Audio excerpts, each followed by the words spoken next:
It was a mission for the storybooks.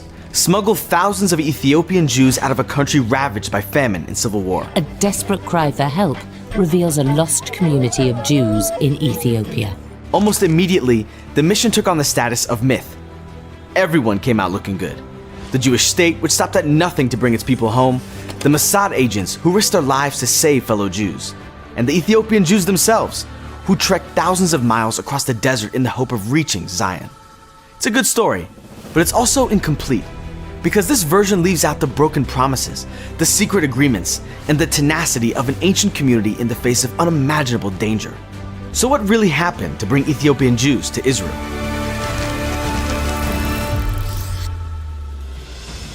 No one is entirely sure how Jews ended up in Ethiopia. Some claim they are from the tribe of Dan, who made their way to Africa sometime during the First Temple period. Others say they are the descendants of Egyptian or Yemenite Jews, and some will tell you that they are the children of the Israelites who accompanied the son of King Solomon and the Queen of Sheba back to Ethiopia.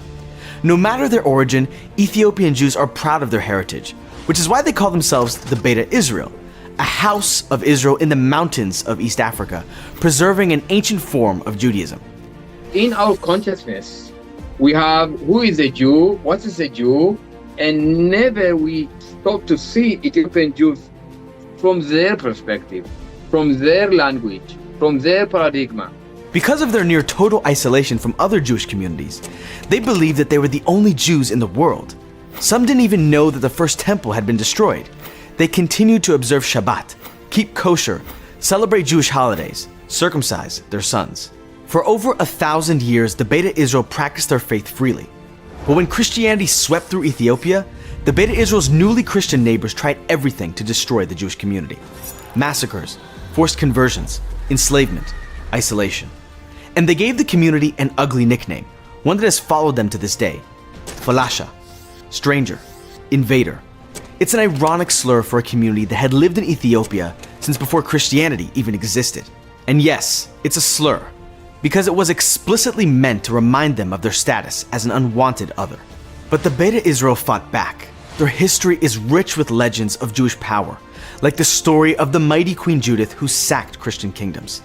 And though there is no explicit evidence for the legend of a Jewish monarchy in Ethiopia, the historical record is clear on one thing.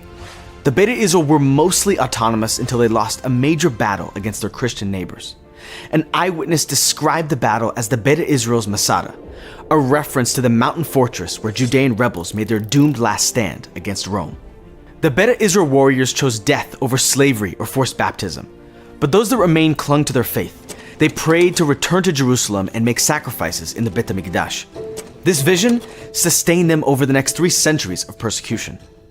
Today, we think of Zionism as a political movement, but the global Jewish community has been yearning for Zion since the first exile. In 1855, a small delegation of Beta Israel put those prayers into action. They trekked through the desert until they reached Jerusalem. Once they arrived, this small group was greeted by a council of Jerusalem's rabbis. It was supposed to be a meeting of equals. Instead, to the Beta Israel's surprise, the meeting ended with a strange declaration.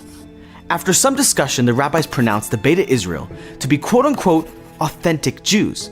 It's not meeting between, sorry to say, black and white, or between new immigrant and veteran. It is a meeting between 2 categories, 2 models of Judaism. We don't say that he authentic and he more authentic. We are human beings.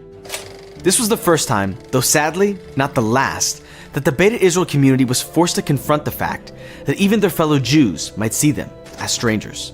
Despite this odd reception, the rest of the Beta Israel community was determined to reach Jerusalem. But their next journey ended in disaster. Many Jews died en route from starvation and disease. Jerusalem seemed farther away than ever. But then a Frenchman came to visit. See, when the first Ethiopian Jews arrived in Jerusalem, prominent rabbis began calling attention to this unknown community. Who were these Jews, isolated for centuries, practicing Judaism in the East African mountains?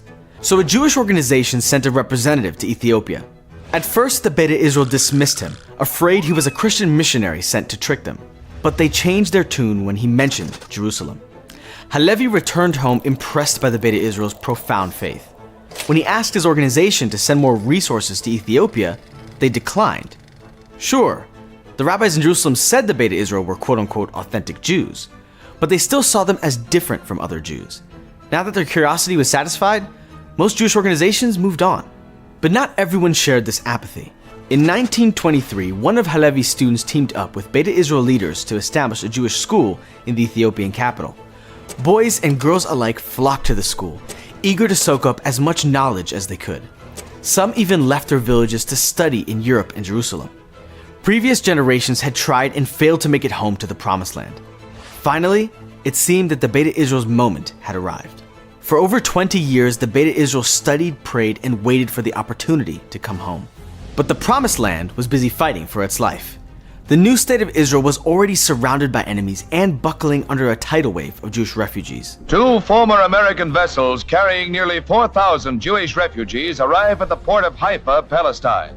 Jammed like cattle on the rustic craft, the fugitives end their bleak voyage, which began at a Black Sea port.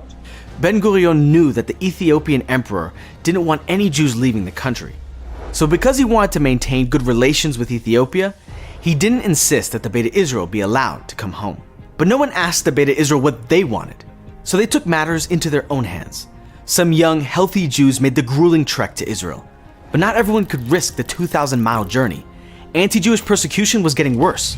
The Beta Israel were caught between 2 very bad choices: stay put and suffer, or walk to Israel, risking death with every step. Beta Israel leaders begged the emperor to do something about the constant persecution. He didn't, so they turned to any Jewish organization that would listen.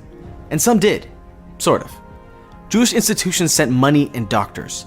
They established schools and agricultural settlements. But Ethiopian Jewish leaders had had enough of these half measures. They wanted one thing and one thing only: to return to Zion. But Zion didn't want them. Some in the Knesset believed that these poor immigrants would be a drain on Israel's resources. Others were concerned that the Beta Israel weren't really Jews. In 1973, Israel's Minister of Interior even tried to deport the handful of Ethiopians who had braved the dangerous journey to Israel. Why you tell me that I am not Jewish? And the first generation, they are very proud. They know who I am. They know I am Jewish. I know I am.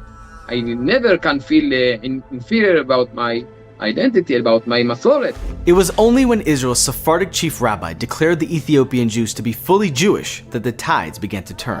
פברואר 1973, בתגובה לשאילתה הלכתית, הרב עובדיה יוסף, אז הרב הראשי הספרדי, פוסק: יהודי אתיופיה הם יהודים, צאצאי שבט דן. 2 years later, the Jewish state officially adopted the position that Ethiopian Jews were indeed Jews and entitled to citizenship.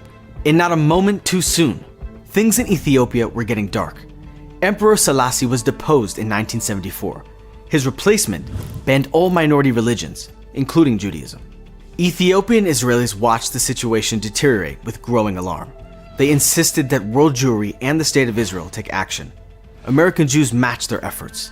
So Israel sold weapons to Ethiopia's new leaders, hoping they'd allow the Beta Israel to emigrate. But when news of the arms deal leaked, the Ethiopians backed out, afraid of alienating their Arab allies. The Beta Israel were now stranded in an increasingly hostile country. Boys as young as 12 were taken from their families to serve in the army. Jews were harassed, monitored, and tortured for the information if they tried to leave. Things were bleak, but the Beta Israel had an advocate. Freddie Aklum spent years trying to raise awareness of his community's plight. The Ethiopian government was not a fan, so he fled to Sudan, where he contacted the Mossad. והוא יוצר קשר עם המוסד, ומשם בעצם נשלח איש מוסד לחפש ולפגוש את פרדה. He had a crazy idea. He'd bring Jews to Sudan, the Mossad would take it from there. Easier said than done. When the Israelis decided that the Ethiopians were indeed Jews, one of the 12 lost tribes of Israel, they realized that they're going to have to smuggle 20,000 people out of East Africa, a region almost universally hostile to Israel.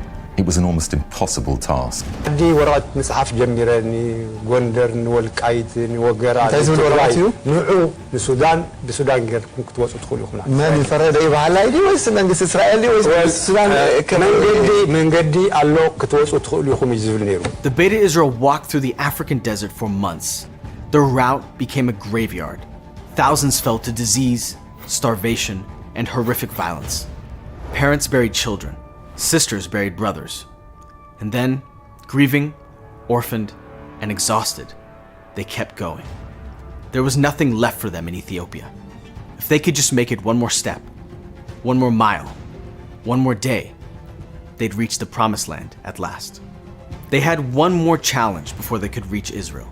They had to survive the Sudanese refugee camps. But Sudan was Israel's enemy, so the Mossad had to figure out how to smuggle thousands of people out of a hostile country without anyone noticing. They found their solution in an unlikely place, an abandoned resort on the coast of the Red Sea. What happened next is the stuff of Hollywood thrillers. No, literally, there's movies about this. Mossad agents set up a fake diving school on the Sudanese coast. The wealthy tourists who flocked there had no clue that their friendly European instructors were smuggling thousands of Jewish refugees out of the country on rubber boats. The mission wouldn't have gotten off the ground if not for Beta Israel operatives like Ferede Aklum, who volunteered for a highly dangerous job.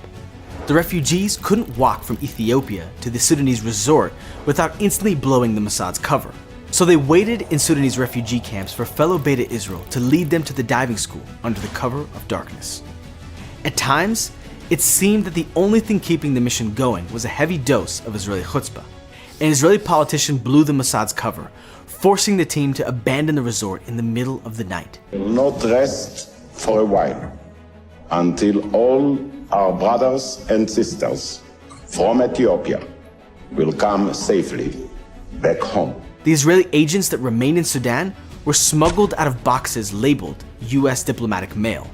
The Mossad had to find a place to transport the Beta Israel by air. 8,000 Ethiopian Jews arrived in Israel this way. After 2,000 years, a dream has come true. They have arrived in the promised land. But many more Beta Israel remained in Ethiopia, which was now racked by famine. Only the young and strong could make the trek to Sudan. Once in Israel, they became known as orphans of circumstance, separated from their families back in Ethiopia. But they weren't helpless.